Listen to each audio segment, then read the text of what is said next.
திருவண்ணாமலையில் மாதந்தோறும் பௌர்ணமி நாளில் ஆயிரக்கணக்கான பக்தர்கள் கிரிவலம் வந்து வழிபடுவதை வழக்கமாகவே வச்சிருக்கிறாங்க.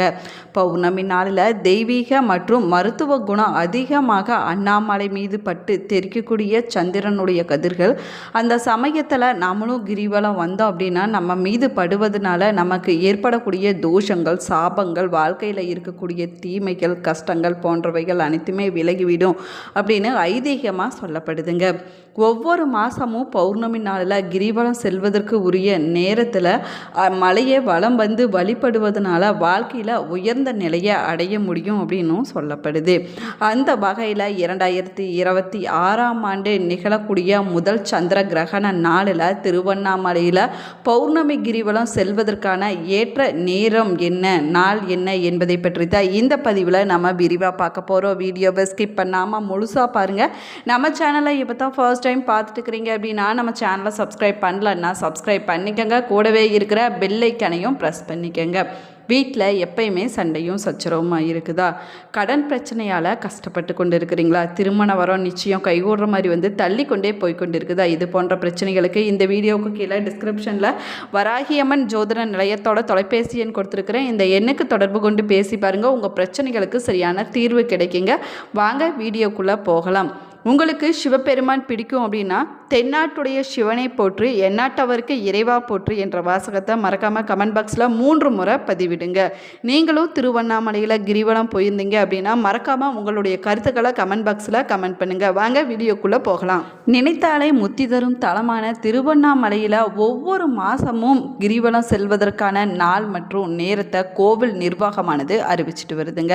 அந்த வகையில் திருவண்ணாமலையில் மாசி மாதத்திற்கு கிரிவலம் செல்வதற்கான நேரத்தை கோவில் நிர்வாகமானது அறிவிச்சிருக்குது. இப்போ திருவண்ணாமலையில் மலையே சிவனாக வழிபடுவதனால அருணாச்சலேஸ்வரர் கோவில் பின்புறம் இருக்கக்கூடிய மலையை சுற்றி 14 கிலோமீட்டர் தொலைவு கொண்ட கிரிவல பாதையில் பௌர்ணமி நாளில் லட்சக்கணக்கான பக்தர்கள் கிரிவலம் வருவதை வழக்கமாகவே வச்சிருக்கிறாங்க. இந்த நிலையில் மாசி மாதத்திற்கான பௌர்ணமி கிரிவலம் இன்று, அதாவது 2/3/2026 திங்கட்கிழமை அன்னைக்கு மாலை 6:29 மணிக்கு தொடங்கி நாளை, அதாவது 3/3/2026 செவ்வாய்க்கிழமை மாலை 5:52 மணியோடு முடிவடையுதுங்க. மாசி மாத பௌர்ணமியை தொடர்ந்து நாளை திருவண்ணாமலையில் கிரிவலம் செல்வதற்கான லட்சக்கணக்கான பக்தர்கள் வருகை தருவாங்க அப்படின்னு மாவட்ட நிர்வாகத்தின் மூலமாக எதிர்பார்க்கப்படுது. இதற்கு இடையில் நாளை மாலை 3:20 மணிக்கு சந்திர கிரகணமானது தொடங்க இருக்குதுங்க. இந்த ஆண்டின் முதல் சந்திர கிரகணமானது நாளை நிகழ இருக்குது. இந்த சந்திர கிரகணம் பார்த்தீங்கன்னா இரவு 7:53 மணியோடு முடிவடையுதுங்க.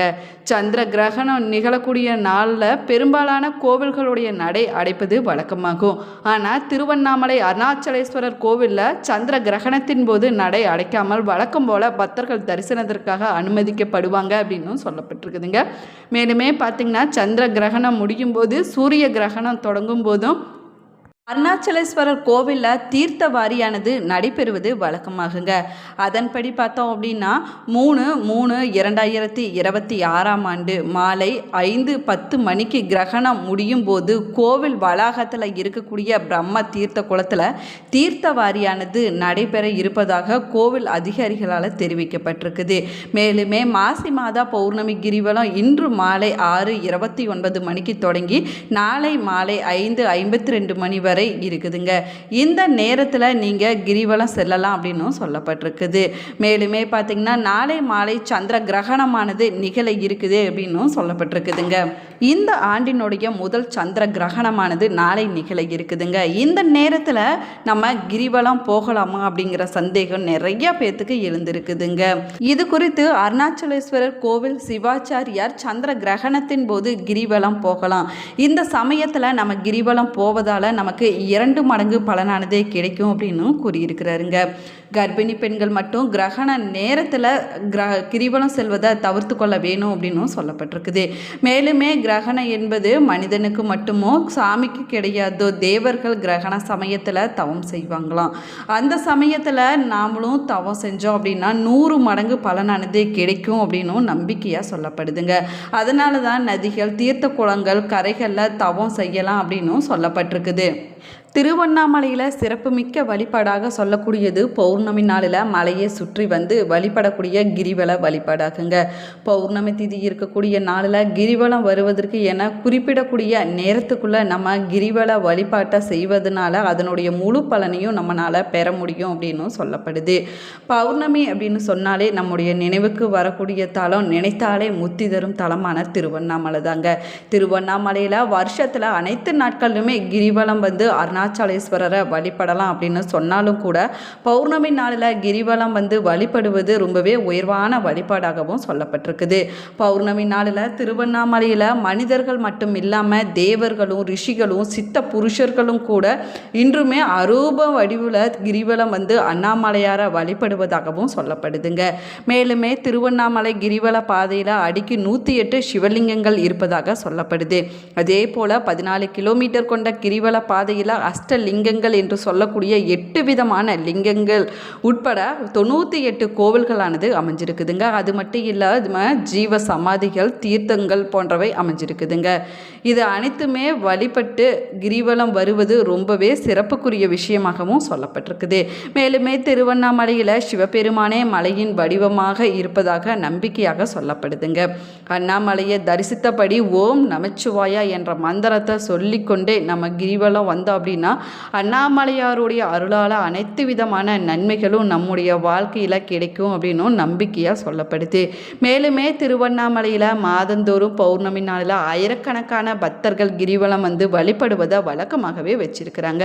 பௌர்ணமி நாளில் தெய்வீக மற்றும் மருத்துவ குணங்கள் பார்த்திங்கன்னா அண்ணாமலை மீது பட்டு தெரிக்கக்கூடிய சந்திரனுடைய கதிர்கள் அந்த சமயத்தில் நாமளும் கிரிவலம் வந்தோம் அப்படின்னா நம்ம மீது படுவதனால நமக்கு ஏற்பட்டிருக்கக்கூடிய தோஷங்கள் சாபங்கள் அனைத்துமே விலக்கி விடுங்க. அது மட்டும் இல்லாமல் நம்முடைய வாழ்க்கையில் இருக்கக்கூடிய தீமைகள் கஷ்டங்கள் அனைத்துமே விலகிவிடும் அப்படின்னு ஐதீகமாக சொல்லப்படுது. ஒவ்வொரு மாதமும் பௌர்ணமி நாளில் கிரிவலம் செல்வதற்குரிய நேரத்தில் நம்ம மலையை வலம் வந்து வழிபட்டோம் அப்படின்னா நம்முடைய வாழ்க்கையில் உயர்ந்த நிலையை அடைய முடியுங்க.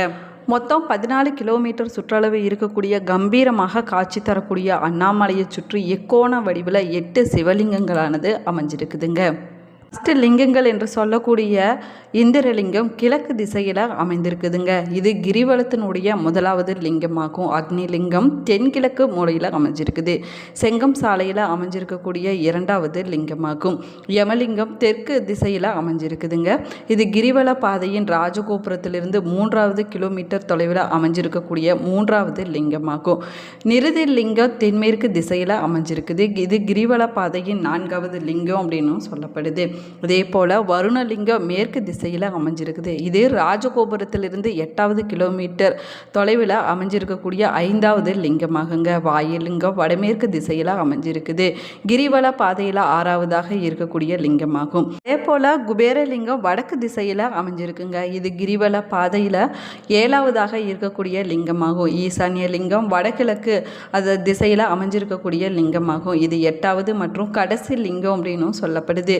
அதே போல் பார்த்திங்கன்னா திருவண்ணாமலையில் ஒவ்வொரு வருஷமும் மாசி மக நாளில் தீர்த்தவாரியானது நடைபெறுவது வழக்கமாகும். இந்த வைபவம் ரொம்பவே பிரசித்தி பெற்றது அப்படின்னும் சொல்லப்படுதுங்க. ஒவ்வொரு லிங்கத்திற்கும் ஒவ்வொரு விதமான சிறப்புகள் இருக்குதுங்க. அது மட்டும் இல்லாமல் வழியில் ஆதி அண்ணாமலை நேர் அண்ணாமலை சந்திர சூரிய லிங்கங்களானது அமைஞ்சிருக்குது. அது மட்டும் இல்லாமல் 16 விநாயகர் கோவில்கள் 7 முருகன் கோவில்கள் ஆதி காமாட்சி அம்மன் என மொத்தம் 99 கோவில்கள் கொண்ட தெய்வீக கிரிவல பாதையாக இருக்குதுங்க. திருவண்ணாமலையில் கிரிவல பாதையில் சேஷாஸ்திரி சுவாமிகள் ரமண மகரிஷி யோகி ராம் சூரத்குமார் போன்றோரது ஆசிரங்களானது அமைஞ்சிருக்குது. திருவண்ணாமலையில் கிரிவலம் போகும்போது நிறைமாத கர்ப்பிணி எப்படி ஒவ்வொரு அடியும் எடுத்து வைக்கும்போது தன்னுடைய வயிற்றில் இருக்கக்கூடிய குழந்தைய மட்டும் நினைத்து கொண்டு போவாங்களோ அதே போல் கிரிவலம் போகும்போது நம்ம சிவபெருமானை மட்டும் நம்முடைய மனதில் நினைத்து கொண்டு அவருடைய திருப்பெயரை உச்சரித்து கொண்டே நம்ம பக்தியுடன் நடந்து போக வேணுங்க. கிரிவலம் போகும்போது வழியில் இருக்கக்கூடிய எறும்பு புற்றுகளுக்கு நம்ம அன்னம் வைக்கலாம். இல்லைன்னா நம்மளால் முடிஞ்சிச்சுன்னா இனிப்பு பொருட்களை கூட வாங்கி வைக்கலாங்க. இப்படி நம்ம செய்வதனால நம்முடைய வாழ்க்கையில் பெரும் புண்ணியமானது வந்து சேரும் அப்படின்னும் சொல்லப்படுது. அது மட்டும் இல்லாமல் நம்ம வைக்கக்கூடிய உணவுகளை எத்தனாயிரம் உயிர்கள் சாப்பிடுதோ அத்தனாயிரம் உயிர்களுக்கு உணவிட்ட புண்ணிய பலனானது கிடைக்குங்க. இந்த பதிவு உங்களுக்கு பயனுள்ள தகவல்களை கொடுத்துருக்குன்னு நினைக்கிறேன். இந்த பதிவு உங்களுக்கு பிடிச்சிருந்தால் லைக் பண்ணுங்கள், ஷேர் பண்ணுங்கள், கமெண்ட் பண்ணுங்கள். இன்னும் நம்ம சேனலை சப்ஸ்கிரைப் சப்ஸ்கிரைப் பண்ணலன்னா சப்ஸ்கிரைப் பண்ணிக்கங்க. கூடவே இருக்கிற பெல் ஐக்கானையும் ப்ரெஸ் பண்ணிக்கங்க. நீங்களும் திருவண்ணாமலையில் கிரிவலம் போயிருந்தீங்க அப்படின்னா மறக்காமல் உங்களுடைய கருத்துக்களை கமெண்ட் பாக்ஸில் கமெண்ட் பண்ணுங்கள். Thank you friends.